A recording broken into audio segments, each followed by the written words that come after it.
नमस्कार, मी अनुपमा देसाई जवळगी आणि तुमचं माझ्या यूट्यूब चॅनलमध्ये स्वागत आहे. आज या व्हिडिओमध्ये मी एक व्हिज्युअलायझेशन टेक्निक शेअर करणार आहे. ऑलरेडी व्हिज्युअलायझेशनवरचे 2 व्हिडिओ केलेले आहेत, म्हणजे त्याच्यामागचं सायन्स काय आहे आणि व्हिज्युअलायझेशन टेक्निक म्हणजे काय. तर मी त्या दोन्ही व्हिडिओच्या लिंक पिन करते कमेंटमध्ये. तर ते आधी म्हणजे ते बघितले नसले तर प्लीज आधी ते व्हिडिओ बघा, कारण हे इथे टेक्निक आहे, पण ह्याचे जे फायदे वगैरे आहेत व्हिज्युअलायझेशनचे ते ऑलरेडी कव्हर केलेले आहेत. तर आज जी व्हिज्युअलायझेशन टेक्निक आहे त्या टेक्निकला म्हणतात मेंटल रिहर्सल. तर हे बरेच ॲथलीट्स जे असतात, जे खेळाडू असतात, ते हे टेक्निक वापरतात. आय थिंक 1960s मध्ये 60च्या दशकात रशियन ॲथलीट्सनी हे वापरलं खूप टेक्निक, आणि त्यामुळे हे जगभरात प्रसिद्ध झालं. तर हे टेक्निक जे मेंटल रिहर्सलचं टेक्निक आहे, तर रशियन सायंटिस्टनी हे टेक्निक वापरून एक प्रयोग केला. तर त्यामध्ये त्यांनी काय केलं की जो आपला जे टेक्निक वापरून आणि ऍक्च्युअली फिजिकली तो एक्सरसाइज करणे, म्हणजे सगळ्या मधल्या खेळाडूंना त्यांनी घेतलं, त्यांचे 4 गट केले. आता त्या गटामध्ये त्यांनी काय केलं की पहिला जो एक गट होता तो 100% फक्त फिजिकल म्हणजे ऍक्च्युअल प्रॅक्टिस करत होता. मग दुसरा गट जो होता तो म्हणजे 75% ऍक्च्युअल प्रॅक्टिस आणि 25% हे मेंटल रिहर्सल व्हिज्युअलायझेशनचा टेक्निक वापरत होता. तिसरा गट जो होता तो 50-50% करत होता, म्हणजे 50% ऍक्च्युअल प्रॅक्टिस आणि 50% मेंटल रिहर्सल. आणि चौथा जो गट होता तो होता की 25% फिजिकल प्रॅक्टिस आणि 75% मेंटल रिहर्सल.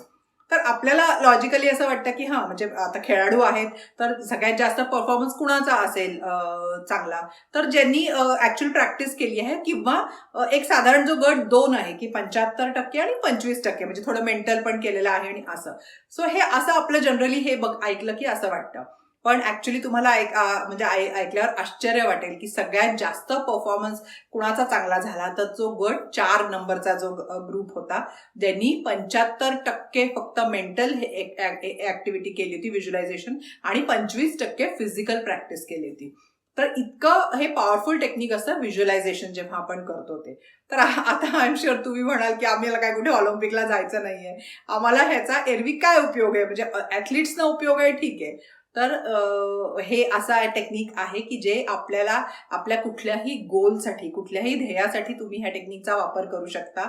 आणि नुसतंच असं गोल म्हणजे असं बाकी ह्याच्यातलं गोल नाही, म्हणजे काही असं फिजिकल गोल असं नाही. ऍक्च्युली तुम्हाला एखाद्या इमोशनल गोलसाठी, म्हणजे भावनिक एखादं तुमचं ध्येय असेल, त्यासाठी सुद्धा या टेक्निकचा उपयोग होतो. तर आता हे मेंटल रिहर्सल टेक्निक काय आहे ते आपण बघूया. तर टेक्निक अगदी सोपं आहे. म्हणजे बऱ्याच वेळेला काय होतं की व्हिज्युअलायझेशन मध्ये मला लोकांचे प्रश्न येतात की आम्हाला व्हिज्युअलायझेशन करायला जमत नाही वगैरे. सो अशा लोकांनी स्पेसिफिकली हा व्हिडिओ शेवटपर्यंत बघा आणि हे टेक्निक ट्राय करून बघा, कारण हे 2 स्टेपमध्ये आहे. तर थोडंसं सोपं जातं सुरुवातीला बाकीच्या व्हिज्युअलायझेशन करण्याच्या आधी जर का हे टेक्निकनी सुरुवात केली तर ज्यांना म्हणजे डिफिकल्टी असेल त्यांच्यासाठी. तर आता पहिल्यांदा हे टेक्निक कधी करायचं, तर हे टेक्निक शक्यतो तुम्ही सकाळी उठल्यावर, म्हणजे तुम्ही एखादं मेडिटेशन वगैरे करत असाल, काहीतरी प्रार्थना वगैरे म्हणत असाल, तर अशा कुठल्याही ह्याच्यानंतर तुम्ही हे टेक्निक करू शकता. किंवा रात्री झोपायच्या आधी ती पण एक खूप चांगली वेळ असते. आणि या वेळेंचं काय हे आहे, तर ह्याच्या वेळेला आपलं मन जरा शांत असतं, त्यामुळे आपल्याला व्हिज्युअलायझेशन करायला सोपं जातं. नाहीतर त्या वेळेचं असं काही स्पेसिफिक हे नाहीये. पण म्हणजे आपलं मन शांत असलं की नॅचरली आपल्याला जे सोपं जातं व्हिज्युअलाइज करायला, आपलं ब्रेन ते प्रोग्राम करायला सोपं जातं, म्हणून त्या वेळेचं हे आहे.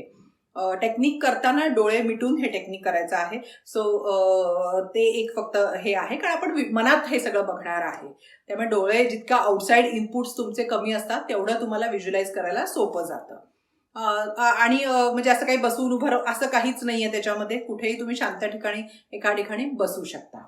आता ह्याची पहिली स्टेप काय आहे, तर डोळे मिटल्यानंतर तुमचं जे काही ध्येय आहे, जे काही तुमचा गोल आहे, जो तुम्हाला अचीव करायचा आहे, तर तो गोल तुम्ही ऍक्च्युली करताना तुम्हाला बघायचंय, हेच व्हिज्युअलायझेशन असतं. पण इथे आपण थोडंसं वेगळं हे करणार आहे की सगळ्यात सुरुवात आपण अशी करायची की आपण एखाद्या सिनेमाच्या थिएटरमध्ये बसलेलो आहे. तर सगळ्यांना आपल्याला हा अनुभव तर सगळ्यांना आहे की आपण थिएटरमध्ये बसतो, अंधार होतो सगळीकडे आणि त्या स्क्रीनवर सिनेमा सुरू होतो. तर एक्झॅक्टली तसंच व्हिज्युअलाइज करायचं आहे की आपण एका थिएटरमध्ये जाऊन आपल्या खुर्चीवर जाऊन बसलेलो आहे आणि समोरच्या पडद्यावर तो सिनेमा सुरू होतोय. आता तो सिनेमामध्ये कुणाचा कशाचा सिनेमा आहे, तर तो आपला सिनेमा आहे. म्हणजे आपण आपल्याला जी गोष्ट करायची आहे, आपलं ध्येय काय आहे ते पूर्ण झाल्याचा तो सिनेमा आहे. की त्या सिनेमामध्ये आपण ती जी गोष्ट आपल्याला हवी आहे ती ऍक्च्युली आपल्याला मिळालेली आहे. ती आपण म्हणजे तुम्ही काहीतरी तुम्हाला करायचं असेल तर ते तुम्ही ऍक्च्युली ती गोष्ट करताय हे तुम्ही त्या सिनेमाच्या सारखं बघायचं आहे त्या समोरच्या स्क्रीनवर. तुमचे डोळे आता बंद असणार आहेत पण त्या मनातल्या स्क्रीनवर तो तुम्हाला तुमच्याच आयुष्याचा तो चित्रपट दिसतो आहे असं तुम्ही व्हिज्युअलाइज करायचं आहे. आता ह्याच्यात आपण नेहमी व्हिज्युअलायझेशन मध्ये मी जसं आधी पण सांगितलेलं आहे तर तुम्ही तुमचे सगळे रंग भरा त्याच्यामध्ये. म्हणजे इतर लोक असले तर आजूबाजूला कोण लोक आहेत ते काय करता आहेत, काही आवाज असले म्हणजे उदाहरणार्थ ट्रॅफिकचा आवाज असेल, काही गाणं लागलं असेल, इतर जे काही तुम्हाला तुमच्या घरात काही पक्ष्यांचे आवाज असतील असे जे काही तुम्हाला आवाज वगैरे त्यावेळेला तुम्ही व्हिज्युअलाइज करू शकता. म्हणजे की त्यावेळेला असतील तुम्ही हे पूर्ण होईल तुमचं तेव्हाचे आवाज, काही सेंट असेल म्हणजे सगळे टॅक्टाईल तुम्हाला काय तुम्ही काय घातलं असेल, तुम्ही कसे दिसत असाल हे सगळं तुम्ही त्याच्यामध्ये व्हिज्युअलाइज करायचं. म्हणजे नुसते तुम्ही आहात असं नाही त्या सिनेमामध्ये, तुमच्या अंगावर कुठले कपडे असतील, तुम्ही कसं तुमची वेशभूषा काय असेल, केस कसे असतील, सगळं मायन्यूट डिटेलमध्ये तुम्ही ते जितकं होईल तितकं त्याच्यामध्ये व्हिज्युअलाइज करायचं आहे समोरच्या ह्याच्यामध्ये. मग लोक तुम्हाला आजूबाजूला लोक असतील तर ते तुम्हाला काय म्हणता आहेत असं असं सगळं तुमचा पिक्चरमध्ये तुम्ही स्वतःला ते बघायचं आहे. आणि ह्याच्यामध्ये तुम्ही जितके डिटेल भराल तितकं चांगलंच आहे. आता हे झालं. आता ह्याच्यानंतर ते एकदा सगळं तुम्ही फिजिकल बाकी सगळ्या गोष्टी व्हिज्युअलाइज केल्यावर आता तुमच्या त्याल्या भावनांवर लक्ष द्या की तुम्हाला हे सगळं तुमचं ध्येय झालेलं आहे पूर्ण तर तुम्हाला कसं वाटेल, तुमचा कॉन्फिडन्स वाढलेला असेल, तुम्हाला आनंदी वाटेल, तुम्हाला रिलॅक्स वाटेल, तुमच्या चेहऱ्यावर हसू असेल, हे सगळं त्या भावना तुम्ही आत्ता या क्षणी तो सिनेमा बघताना फील करायचा प्रयत्न करा. तसंही आता तुम्ही बघा आपण चित्रपट बघताना सुद्धा आपण किती एकरूप होतो ना, दुसऱ्या कोणाचं तरी चालू असतं समोर तेव्हा सुद्धा आपण त्या सगळ्या गोष्टी फील करू शकतो. तसं मग कदाचित तुमच्या डोळ्यात आनंदाश्रू असतील ते समोर म्हणजे तुम्हाला दिसेल की तुमच्या डोळ्यात आनंदाश्रू येत आहेत वगैरे असं सगळं. ठीक आहे. आता हे झालं, पहिली स्टेप झाली. आता दुसरी स्टेप.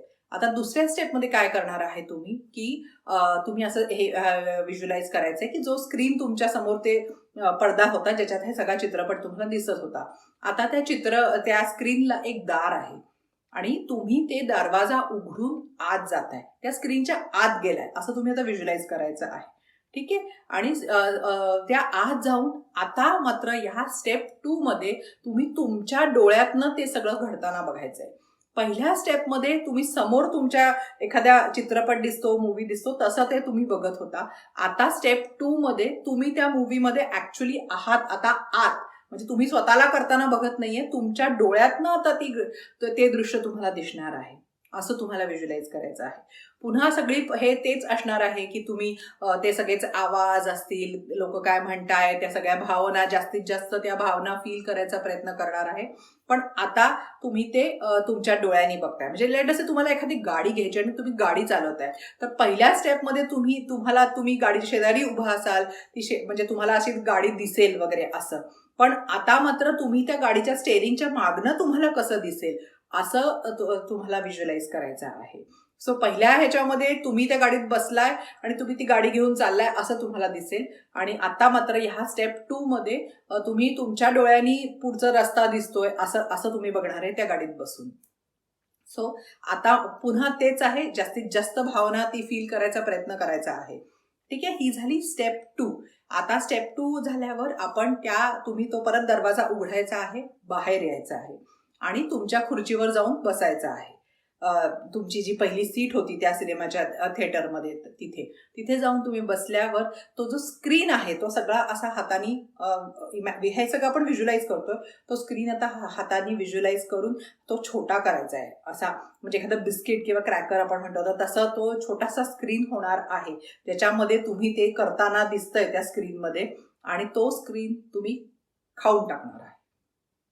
ठीक आहे. आणि म्हणजे आणि आता खाऊन टाकल्याबरोबर ते तुमच्या पोटात जाईल आणि त्या पोटातनं म्हणजे तुमच्या रक्तातनं ते तुमच्या प्रत्येक पेशीमध्ये ते चित्र जात आहे. जसं आपण वॉटर टेक्निकला पाणी पिऊन केलं होतं की तुमच्या अंगातल्या प्रत्येक पाण्याच्या कणामध्ये ते तुमचं इच्छा झाली गेलेली आहे अशी, तसं आता तुम्ही प्रत्येक तुमच्या सेलमध्ये, तुमच्या प्रत्येक पेशीमध्ये ते जे चित्र आहे तुमचा गोल पूर्ण झालेलं, ते चित्र तुमच्या प्रत्येक सेलमध्ये गेलेलं आहे असं व्हिज्युअलाइज करायचं आहे. म्हणजे आपण एखाद्या टीव्हीच्या दुकानात बघतो ना, की खूप स्क्रीन लागलेले असतात, म्हणजे आणि त्याच प्रत्येक स्क्रीनमध्ये तेच चित्र दिसत असतं. तर सॉर्ट ऑफ तसं तुमच्या बॉडीमध्ये आता ते सगळ्या प्रत्येक ह्याच्या स्क्रीनवर ते चित्र दिसणार आहे, तुमचा गोल पूर्ण झालेलं. असं तुम्ही ते व्हिज्युअलाइज करायचं आहे. तुमच्या तुमच्या म्हणजे तुम्ही ते एम्बॉडी करता आहे, ते पूर्ण जे काही तुमचं गोल आहे तो तुम्ही आता पूर्ण स्वतःच्या ह्याच्यात घेतलेला आहे. सो असं ते सगळं व्हिज्युअलाइज करायचं आहे. सो ही झाली व्हिज्युअलायझेशनची प्रोसेस. अगदीच म्हणजे सुरुवातीला थोडंसं हे वाटतं, पण नीट एकदा करून बघा, कळल्याशिवाय तर कळत नाही. आणि त्याच्यानंतर तुम्हाला लक्षात येईल की ह्याच्यात म्हणजे खूप गंमत येते. आधी आपण समोर चित्रपटासारखं करतोय, मग ते स्वतः त्याच्यात जातोय आणि मग आपण ते सगळं स्वतःमध्ये घेतो आहे, ते अख्खं व्हिज्युअलायझेशन. सो ही अशी मेंटल रिहर्सलची व्हिज्युअलायझेशन टेक्निक आहे. आणि ही करायला साधारण 5 मिनिटं किंवा त्याच्यापेक्षा म्हणजे साधारण 5 मिनिटं लागतील जास्तीत जास्त दिवसात. म्हणजे खूप वेळ दिवसभर हे मेंटल रिहर्सल करायचं नाहीये. तुम्ही कुठल्याही वेळेला कराल तेव्हा जास्तीत जास्त 5 मिनिटं द्या आणि सलग करून बघा आणि बघा तुम्हाला किती ह्याच्यामधनं खूप मिरॅक्युलस रिझल्ट्स मिळतील. मग आता कारण बऱ्याच वेळेला काय होतं की आपल्याला ती काही गोष्टींना आपण फेस करायला घाबरतो. म्हणजे एखादं बॉसशी बोलायचं असलं किंवा कधी कधी तर पब्लिक स्पीकिंगची लोकांना खूप भीती असते, लोकांसमोर बोलण्याची भीती असते. किंवा एखादं आता आपलं वजन कमी करायचं आहे, तर आपण वजन कमी केल्यावर कसे दिसू, कसे आपल्याला लोक कॉम्प्लिमेंट करतील, कसं छान म्हणतील, कसं हलकं वाटेल, हे सगळ्या गोष्टी तुम्ही यातनं व्हिज्युअलाइज करून हे करू शकता की त्याच्यामधनं ती भावना तुम्ही आधी घेऊ शकता. म्हणजे तुमचं इन्स्पिरेशन नक्कीच वाढेल ती गोष्ट अचीव्ह करायला. सो म्हणजे ॲथलीट ते त्यांचं जे काही त्यांचं स्पोर्ट असेल, जे काही खेळ असेल त्याच्यातलं ते बेस्ट परफॉर्मन्स द्यायला ते वापरतात. पण आपल्या आयुष्यात आपल्याला ज्या गोष्टी हव्या आहेत त्यासाठी पण आपल्याला ते ह्याचा खूप उपयोग होतो. म्हणजे एखादी परीक्षा असेल, एखादा इंटरव्ह्यू असेल, बॉसशी बोलायचं असेल, कोणाशी तरी एखादा अवघड संवाद असेल जर तुम्हाला साधणं गरजेचं आहे पण तुम्ही तो टाळता आहात. सो अशा कुठल्याही गोष्टींसाठी तुम्ही हे टेक्निक व्हिज्युअलायझेशनचं वापरू शकता. आता काही लोक तर हे इमोशनल ह्याच्यासाठी पण वापरतात. म्हणजे ह्याचं एक उदाहरण सांगते की ब्रुसली, आता सगळ्यांना ब्रुसली हे तर माहितीच आहेत, तर ते काय म्हणायचे की ते हे असं व्हिज्युअलायझेशनचं टेक्निक कशासाठी वापरायचे, तर ते म्हणायचे की माझे सगळे नेगेटिव्ह जे काही विचार आहेत, म्हणजे जे नकारात्मक माझे सगळे विचार आहेत, मी असं व्हिज्युअलाइज करतो की एका कागदावर मी ते सगळे लिहिलेले आहेत ते विचार, आणि तो कागद नंतर असा हे करतो, क्रम्पल करतो, म्हणजे तो कुचक असं हे करतो आणि तो नंतर जाळून टाकतो, म्हणजे फेकून देतो किंवा जाळून टाकतो. सो असं हे आपल्या मनातले नेगेटिव्ह विचार सुद्धा घालवायला असा व्हिज्युअलायझेशनचा उपयोग तुम्ही करू शकता. सो हे फक्त ॲथलीटसाठी जरी तो फेमस असला तरी नॉर्मल आपल्या तुमच्या माझ्यासारखी लोक सुद्धा हे बऱ्याच वेगवेगळ्या पद्धतीनं हे व्हिज्युअलायझेशनचं टेक्निक वापरू शकतात. सो नक्की वापरून बघा, मला कळवा कसं वाटतंय. तुम्ही व्हिज्युअलायझेशन करून काही अचीव्ह केलं असेल तर तेही सांगा. मग आता हे तर मी म्हणेन की एखादी गाडी तुम्ही व्हिज्युअलाइज करू शकता, एखादं घर असेल, बऱ्याच लोकांना मला येत असतात लोकांचे हे की आम्हाला घर घ्यायचंय किंवा काहीतरी, तर मग नवीन घरात तुम्ही फिरता आहे ते सगळं कसं लावलं आहे तुम्ही घर, असं काहीतरी व्हिज्युअलायझेशन करू शकता. एखाद्या जागेला तुम्हाला जायचंय ते व्हिज्युअलायझेशन तुम्ही सिनेमाच्या रूपात करू शकता आणि बघू शकता. सो तुम्हाला जे काही रिझल्ट येतील ते पण मला कळवत राहा, म्हणजे सगळ्यांचाच उत्साह वाढेल आपल्या फॅमिलीचा. आणि असंच व्हिडिओ आवडला तर लाईक करा, शेअर करा आणि सबस्क्राईब करा. आणि असंच पुढच्या व्हिडिओमध्ये पुढचा टॉपिक घेऊन भेटूया. थँक्यू. नमस्कार.